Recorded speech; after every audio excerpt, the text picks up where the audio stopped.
So today in meeting 7, we are going to talk about sentence relations. Before diving into sentence relations, let's briefly review sense and reference. We have discussed this lesson previously.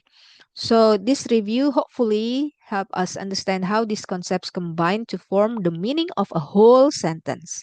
So sense is the abstract mental concept. For example, the morning star and the evening star. They have different senses, although they have the same reference.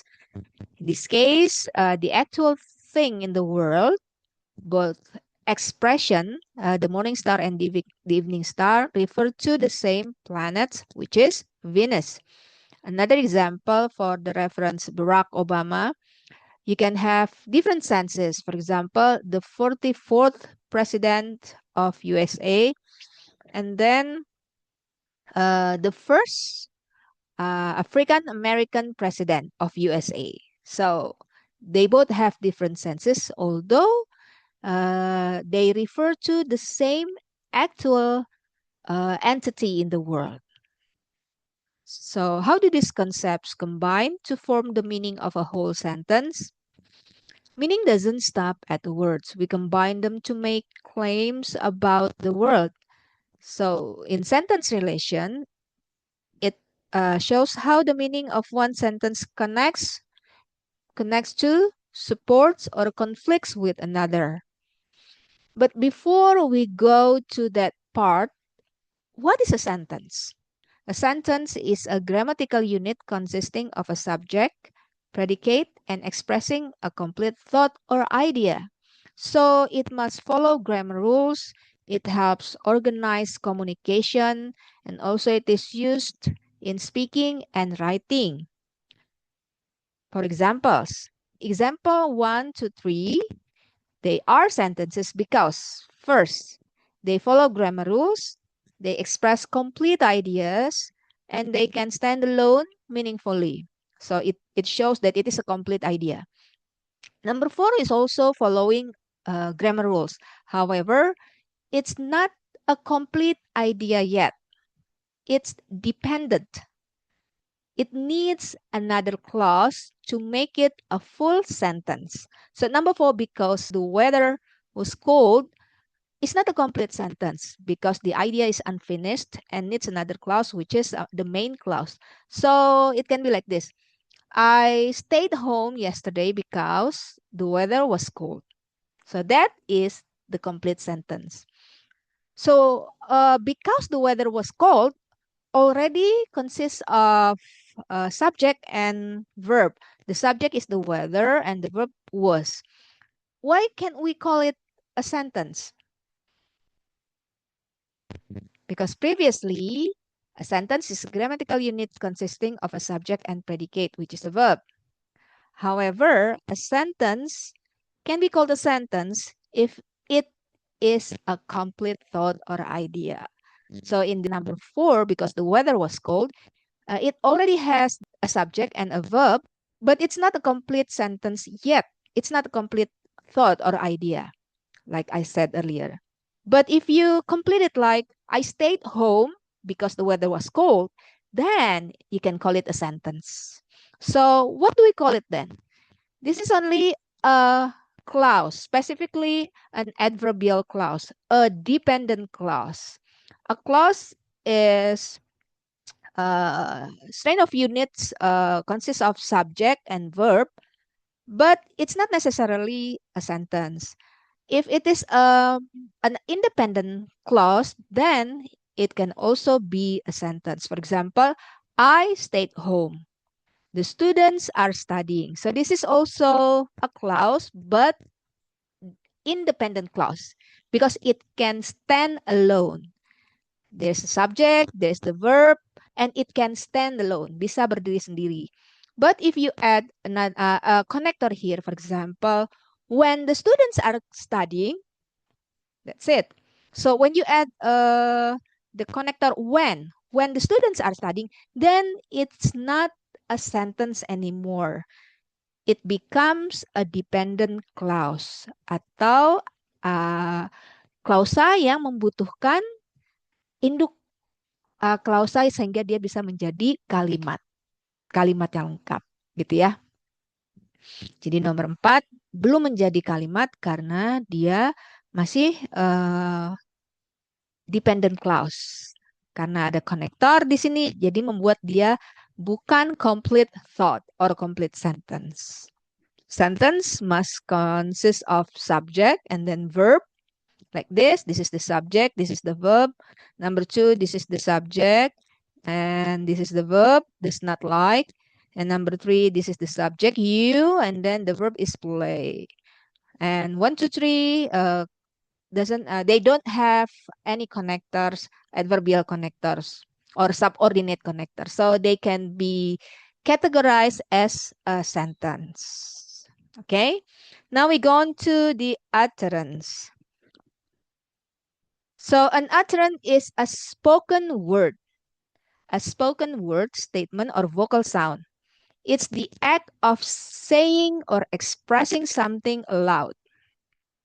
Okay, so an utterance is a stretch of spoken language preceded and followed by silence in a particular context.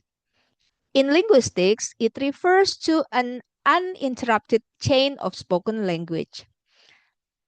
Jadi, sebuah runutan yang dikeluarkan oleh organ bicara kita yang diapit oleh tanda jeda.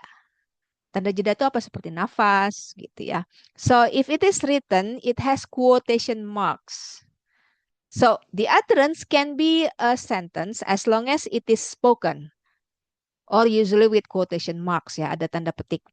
And not always a sentence. Like for example, hesitation mark like aha or coffee. Nah, selama diucapkan maka disebutnya adalah utterances. And then it can be incomplete or even ungrammatical. And it is produced by a specific person at a specific time, belongs to pragmatic domain. Why does it belong to pragmatic domains? Because it needs context. We will discuss more about the utterance later after midterm test. So the rule is silence, speech, silence. Then it is utterance. So the utterance can be a complete sentence, can be, like hesitation marks, or just a fragment, whatever. As long as it is spoken, then it is considered utterance. Now, another term that you need to understand. We have already understood the sentence and then the utterance. Now the proposition. A proposition is the core meaning or idea expressed by a sentence. Okay, it's the underlying meaning or thought expressed. It describes what is happening. So it's inside the sentence or the fragment, the utterance. So that is the proposition. The proposition, however, can be true or false. Okay, I give you an example here. Rina is reading a novel. So this sentence tells us that there is a person named Rina in the real world and she's reading and the thing being read is a novel. So these ideas together form the proposition. So it's like what's going on in our mind when we produce the sentence or the utterance or when we communicate. So that's what's going on in our mental. The meaning behind the sentences that we deliver in speech.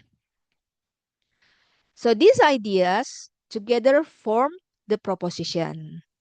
An important thing to remember is that different sentences can express the same proposition. For example, Rina is reading a novel. And a novel is being read by Rina. So the sentence structures are different, but the meaning is basically the same. So the same proposition can be expressed by different sentences. In the world of linguistics, propositions are the bridge between language and logic. What does it mean? So on the left side here, we focus on language itself. the structure of the sentence. The question here is the sentence grammatically correct? Now look at the example here. Indonesia is a beautiful city. So grammatically, this sentence is correct. The subject, Indonesia, right? The verb to be is. And complement are arranged properly. So from a grammar perspective, the sentence is acceptable. Right?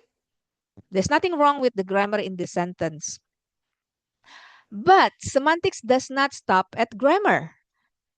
Okay? So we move into logic, which focuses on propositions. Proposition, yeah, the meaning, the core of the language itself. Here the question changes into, is the statement factually true or false?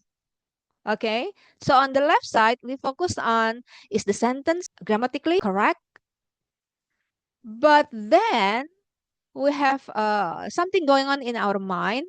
We're going to ask, is it factually sound? Is it factually correct? The fact that Indonesia is a country, not a city, so the proposition is false. This is where the concept of proposition becomes important.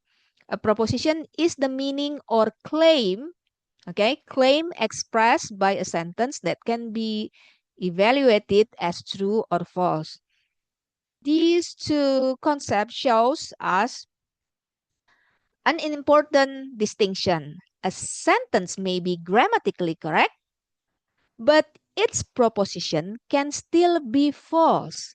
That is why propositions are called the bridge between language and logic.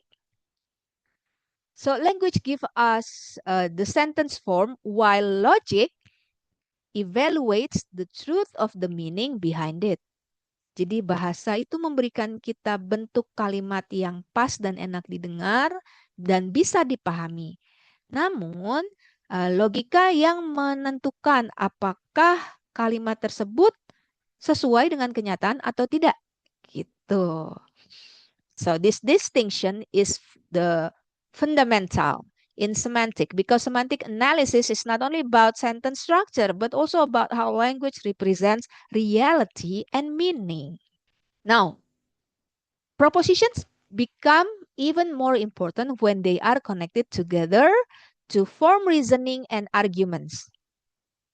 So, propositions are the bricks used to build an argument. They allow us to see how one fact logically leads to another.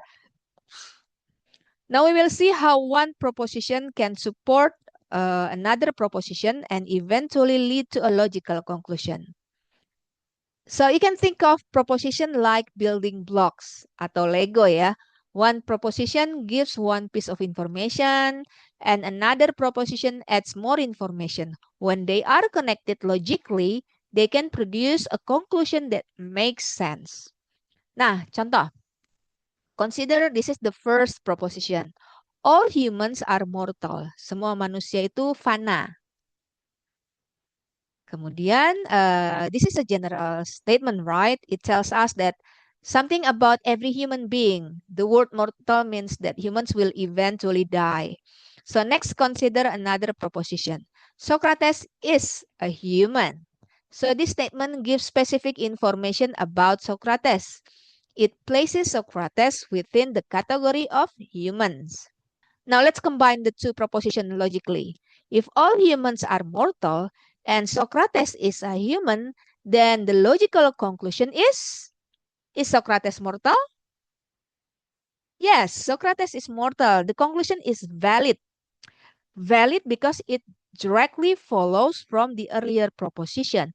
Nothing is added randomly, tiba-tiba berubah gitu argumennya. Tidak ya. The reasoning stays consistent with the information already provided. So this is an example of valid logic. The proposition support the conclusion step by step. So this process is important in semantics and logic because proposition allows us to analyze how reasoning works. Jadi bukan hanya melihat grammar, kita juga melihat apakah ide itu atau argumen tersebut secara logika itu nyambung atau enggak gitu. Dan apakah kesimpulan yang ditarik dari proposition yang sebelumnya itu sesuai atau enggak. So, in this example, the first proposition gives a general rule, the second proposition gives a specific rule, and together they produce logical conclusion. Socrates is mortal. However, not every argument works that way. Sometimes proposition may sound connected, but the conclusion still becomes logically incorrect. We will examine an example where the reasoning fails even though the individual propositions are true. Jadi yang salah adalah cara kita menyimpulkannya. Nah, coba kita cek ya. All cats, ini first proposition ya. All cats have four legs. So this proposition is true, right? All normal cats have four legs. However, someone then concludes, well, my dog has four legs. Well, this is also true. For example, I have a dog and it has four legs. Out of the blue, the first premise or proposition talking about cats, all cats have four legs. But then I make the conclusion, well, my dog has four legs. Therefore, my dog is a cat. You see here? This is the illogical conclusion happening. So even though the earlier propositions are true, the conclusion is false because it does not logically follow from the information given. The first information given is about cats. The problem is that sharing one characteristic does not make two things identical. Cats have four legs, but many other animals also have four legs, including dogs, horses, cows, and lions. Having four legs is not enough to prove that something is a cat. So the propositions never state every animal with four legs is a cat.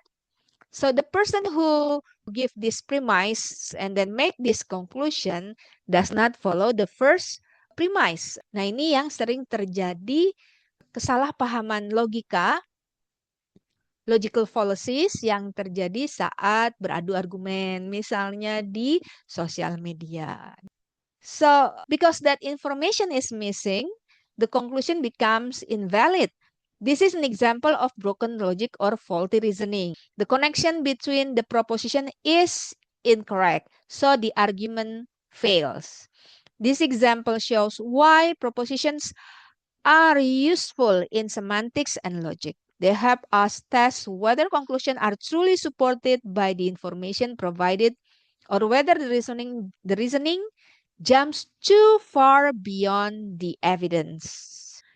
Okay, again, like I said, just because two subjects share a single attribute or a single or the same characteristic doesn't mean they are the same entity. The logic is broken because the conclusion does not follow from the premises. Ini nggak nyambung ya, karena ngomongin all cats, tiba-tiba ada dog, gitu. Nah, ini perbandingannya ya. Sentence itu grammatical string must be a complete idea, subject, verb, but and then complete idea ya. Contohnya I am a student. Nah, sementara utterance itu suatu kejadian nyata gitu secara fisik bisa dilihat gitu ya. Tapi nggak hanya kalimat lengkap, bisa juga fragment seperti dan kalaupun kalimat lengkap dia ada tanda petik berarti dia diucapkan. Nah, makanya dia disebutnya utterance. Nah, proposition adalah inti yang dibawa oleh si sentence dan utterance gitu. So, sentence relation happen between proposition. Kan kita mau bahas sentence relation ya. Semantic looks at the logic of language. To see how two sentences relate, we look at the truth of their shared or conflicting propositions. Okay, so we are going to talk about entailment, contradiction, paraphrase, and presupposition. Presupposition, not proposition. So there is preposition like in, on, at, and then proposition, the meaning of or the core of the sentence and utterance, and then presupposition. Nanti kita bahas di akhir. Itu beda lagi ya termnya. Now first is entailment. Entailment. If sentence A is true and then if sentence A is true, sentence B must be true. But it doesn't mean if sentence B is true, then sentence A is also true. So entailment is one directional, satu arah ya. Sentence A entails sentence B when the truth of A guarantees the truth of B. However, B does not necessarily guarantee A. Itu nggak bisa dibalik. Example here. John killed the snake. The snake died. So if John killed the snake definitely died, right? So the first sentence entails the second. But the reverse, jika dibalik, nggak bisa juga. If the snake died, we still do not know who killed it. Whether it died naturally or whether it was poison. So A entails B, but B does not entail A. Okay, so that's entailment. Okay, here's the example. Dina adopted a kitten. Dina adopted an animal. So this is entailment. A entailed B. A kitten is an animal. So if A is true, then B must also be true. But if you say Dina adopted an animal, so it must be a kitten? No, right? So that is entailment. Now, for example, number 3, the professor canceled the class. The students did not have the class. So it's not entailment. Why not? Because when the professor canceled the class, the students may still have replacement class, maybe online class or another session like that. You can do the rest. Okay, now the second is contradiction. It's mutual conflict. If sentence A is true, sentence B must be false. Okay, for example here. This water is frozen. The water is boiling. So they cannot be true at the same time. If the water is frozen, then it's impossible to be boiling at the same time. So contradiction is important because it helps us determine whether two propositions can logically coexist. In semantics and logic, two propositions are contradictory when the truth of one automatically makes the other false. They cannot both be true at the same time. So this matters because, ini penting ya, karena real communication is not only about producing grammatical sentences. People also need to produce meanings that are logically consistent. Okay, so by studying contradiction, we learn how to identify inconsistency in statements, test the validity of arguments, recognize faulty reasoning, and analyze meaning more critically. So without understanding contradiction, people may accept conclusions that are logically impossible or fail to notice conflicts between ideas. Now, another example here. He is a bachelor versus he is married. Both are impossible at the same time. If he is a bachelor, then he is not married. Also this one, I'm an only child. My sister is a doctor. If I am an only child, it's impossible for me to have a sister, whether the sister is the doctor or not. Also the same case for the third example here. All students passed the exam. Some students failed the exam. So if all students pass, then all students pass. Not any of them failed. And here the last one, the building is completely empty, but there is a security guard inside the building. So these statements are contradictory, logically contradictory, and it is impossible to happen at the same time. Okay, the next one is paraphrase. So paraphrase is when two sentences share the same propositions. If A is true, then B is true. And you can reverse it. If B is true, then A is true. So it's like mutual entailment. Unlike the first entailment, it can be reversed. The relationship works both ways. For example, here, the boy, I gave him a gift, or a gift was given to him by me. Or the boy kicked the ball. The ball was kicked by the ball. So both sentences describe exactly the same situation. The meaning is equivalent, even though the structure or grammar is different. So A entails B and B entails A. That is why they are paraphrases. Jadi maknanya sama dengan kata-kata yang berbeda ya. Now the last one is presupposition, or the assumption, information that a speaker assumes to be true before making an utterance. So when someone says this to you, when did you quit your job? That means that person has presupposition or already assumed that you had a job. Ya kan? Ketika ada yang nanya, kapan kamu berhenti bekerja? Berarti sebelum dia bertanya, dia sudah punya asumsi bahwa, oh sebelumnya kamu bekerja gitu. Another example, my husband is gonna pick me up. Nah yang mendengar berasumsi, oh dia sudah menikah gitu. So here's the summary. Sentence must follow grammar, right? It's not necessarily true in the real world. I mean, when we see the evidence, but when you want to see whether what the person says is true or not, it's called proposition. The meaning, the truth core of the sentence, or the truth core, the real meaning of the utterance. And then the entailment is logic necessity when A is true. If A is true, then B is true, but we cannot reverse it. And contradiction is a class when two statements cannot exist at the same time. And paraphrase, you know what paraphrase is? When we express the same sentences but using different words or structures. And presupposition is the background knowledge or what we assume before we speak.